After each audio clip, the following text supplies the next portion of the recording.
Hello there, SteelSnake with my Wolfenstein 2. I'm Death Incarnate, difficulty walkthrough. This is section F, level 3 of the game, and this is a section that can be quite challenging, guys, but it's also an opportunity where you get to practice a lot more stealth. And the reason I say this level can be a bit more challenging is because this is going to force you, well, basically, guys, this game's, when you can avoid contact and conflict with the enemy, this game is quite easy, and the game allows you to do stealth most of the time, but there are moments where it forces you into combat. Those are the trickier moments in the game because you die so quick, and combat is difficult, as fun as it is in this game. But this level has a forced combat section, which I was really dreading, guys. I didn't want to do it. It was the point where I knew I didn't think I could do this walkthrough when I first played through this game, but thankfully I've discovered a really good strategy. Just by chance of all things as well, that has allowed me to it allows you to sort of glitch. I don't know, it's a good old strategy, the kind of stuff you used to see in games of old, manipulating enemy AI. But that's at the end of this level. For now, guys, it's just some basic stealth stuff which you can approach in any way you want, guys. This is, the first half of this you can probably go guns blazing even on this difficulty. I wanted to try and do stealth with the hatchets, but it didn't go to plan, as you'll see. But take it slow, guys, and you can stealth all of this with minimal fuss. But as you'll see, guys, I tried. The reason this goes wrong is I tried to throw the hatchet under, but it, unfortunately, because of the way Blazkowicz throws it upwards, it makes the noise on the pipe, and I do get spotted. To be honest, what you want to do there, guys, is just lean down with you holding the L1 button on PS4 and just throw the axe that way, I would imagine. That'll work a lot better, but it didn't work for me, and so we've got to go guns blazing. But it's really not too much of an issue. As I say, guys, yeah, it's a lot of fun right now, Wolfenstein 2 for me. I'm really enjoying it. I've just done the first section on Manhattan as of the time I'm recording this, and I do believe I'm going to get through the game quite easily. There are moments of dreading that I know, even though I'm discovering all these cool stealth strategies, it's still going to be tough. The game's not easy, and it will kick your ass, and it doesn't always go as expected. There's a lot of experimentation and a lot of stuff to find, and I think it's definitely going to be probably the best shooter this year, I'd imagine, Wolfenstein 2. Can't see Call of Duty World War 2 getting close to that. Which I've not seen anything on yet, guys. I know a lot of people are talking positively about it, but I can't really comment. I did actually want to talk about GameSpot's review of it, and I wasn't planning to really talk about Call of Duty World War 2 on a Wolfenstein 2 video, but it's my video, it's my luxury, isn't it? It's really simple stuff, guys. I don't think you're going to need my help anyway until we get to the forced combat section. But oh, by the way, guys, dual wield your assault rifles. It'll help you get through a lot of these sections a lot easier. Don't worry about accuracy. This isn't a Call of Duty game, which I'm about to talk about now. But this Call of Duty World War 2 review was it was GameSpot, I believe, what I watched this morning, and the review itself was the typical. I mean, I don't watch GameSpot IGN reviews, or generally any reviews these days, because I think the state of games journalism is a joke, quite frankly. And I think the reviews are so out of touch with gamers. And to be honest with you, the people that watch these reviews and really follow them religiously, not the kind of people I want to be having a discussion about games with. And people may say that's elitist or whatever, but it's just the way it is, guys, because you look through any comment section of IGN or GameSpot videos, and it's just people talking about, oh, this is the score, don't bother watching the review. And anybody that just thinks about the score of a review, fundamentally disagrees with me about how games should be reviewed. I'm not a score person. I'm not going to say scores don't have their purpose. If I was a reviewer, I would have my own personal score system, just to help me have sort of quick base for all games. But I would never share it with the people reviewing the review, because we're supposed to listen to the review and listen to what the review is saying. But when you have scores, that all goes out the window, because you get people saying, "Oh, this got a lower score than Doom." That's wrong. That means Call of Duty World War 2 is better than Doom, and it's just such a toxic, poisonous atmosphere that I don't like. But that's not my problem with this review. And it's onto a large thing, and I don't want to talk about politics, guys, or anything like that, but I have to bring this up with this Call of Duty World War 2 review, because it's been forced upon us. But actually, first, guys, I'm going to talk about this first stealth section. You'll be surprised how many events you can take and different ways of getting around the map. I didn't know this was here the first time I did this, and it's probably why I was struggling so much first time through on this game is because I wasn't noticing these cool sections I could like skip most levels. And don't kill this commando, by the way, guys. I make a mistake there. It's a hell of a lot easier if you don't kill him because the enemies won't get alerted. But just follow what I'm doing, and you know, if you can mess up like I do and still get through it, you guys can definitely get through it. I definitely believe in you. But back to this World War II review, and I don't want to bring up politics and, you know, SJWs and all this rubbish, but when a game is being praised, and I quote, because it shows something other than just white American men, like, that very comment irks me, because it implies that there's something wrong with showing white American men in a World War II game. Like, for goodness sake,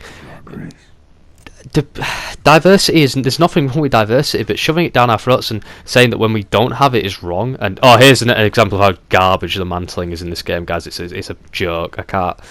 The one thing so many other stuff is well designed in this game, but trying to climb something is just awful.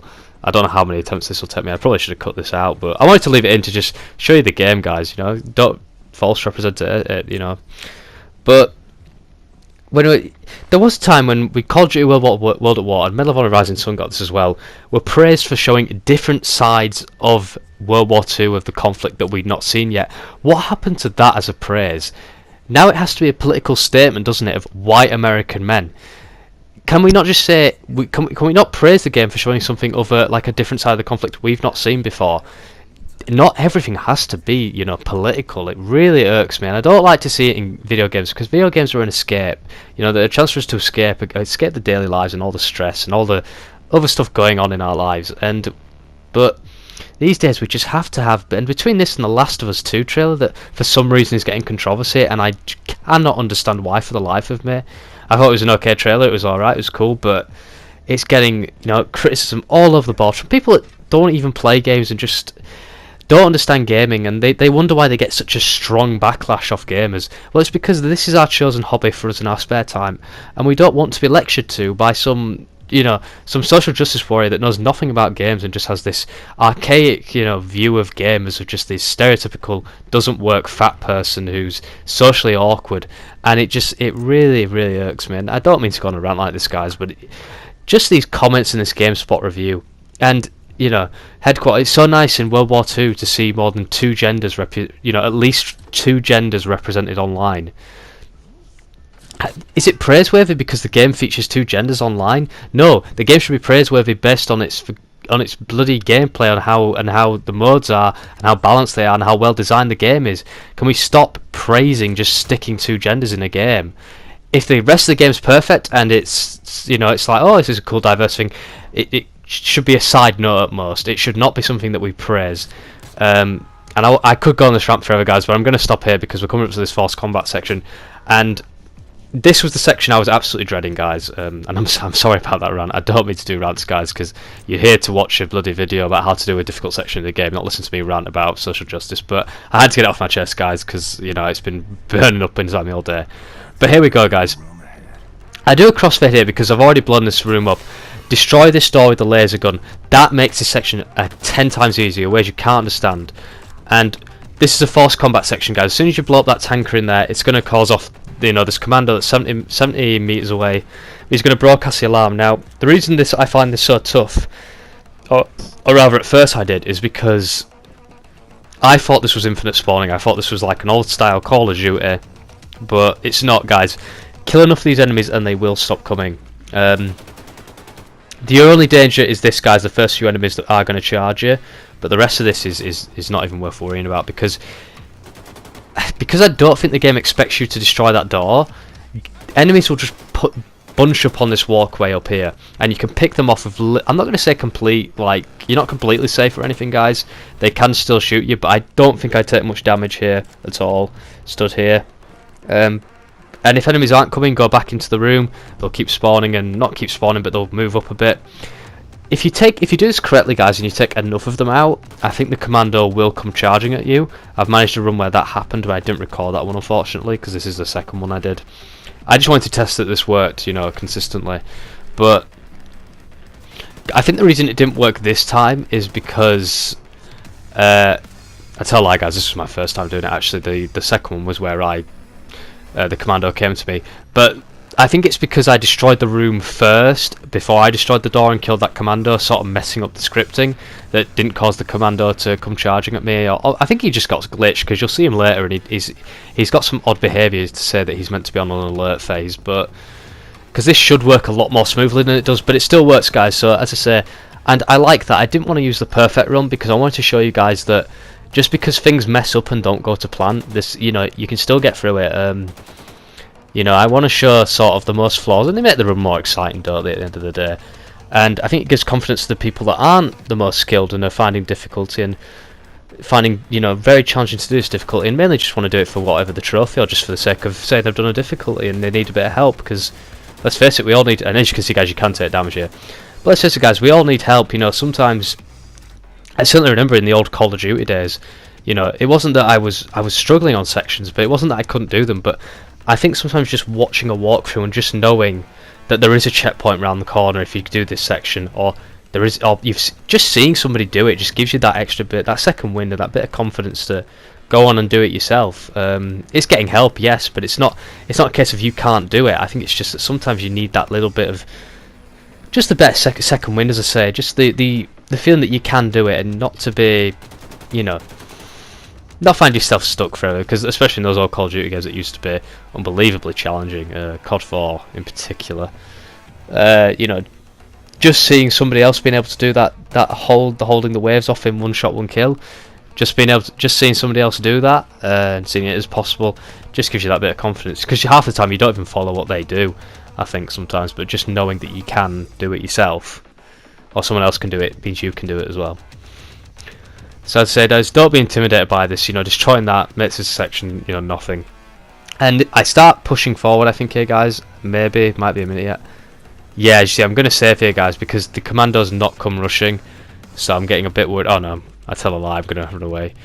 There's my game footage making me a liar again. I mean, that's going to happen quite a lot in these walkthroughs. Because I just know this is my first ever hardest difficulty walkthrough that I'm putting on YouTube. I did the Red Faction 2 playthrough, but that wasn't a hard playthrough, that was on medium, that. Although, to be honest, that game's medium is, like, most games hard these days. But not this one. I think Red Faction 2 on medium was a hell of a lot easier than this game.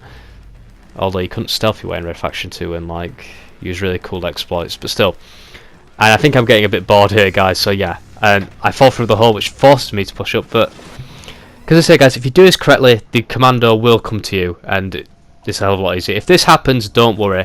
Enemies will stop coming, just push forward. Don't get too gung-ho, guys, because there may still be one or two enemies lurking around like there is on mine, but watch this commando coming up here. He's doing some odd things. It says on an alert. See what I mean? Seemed like he was just patrolling the area, but I had one sneaky guy here, but take them both out, and that's it. Level done, guys. You've done it. That's one of the hardest sections, I think, when you don't destroy that door behind you, because it's a really tough section. The game wants you to play it in a specific way, and, you know, be really under the cosh, as they say.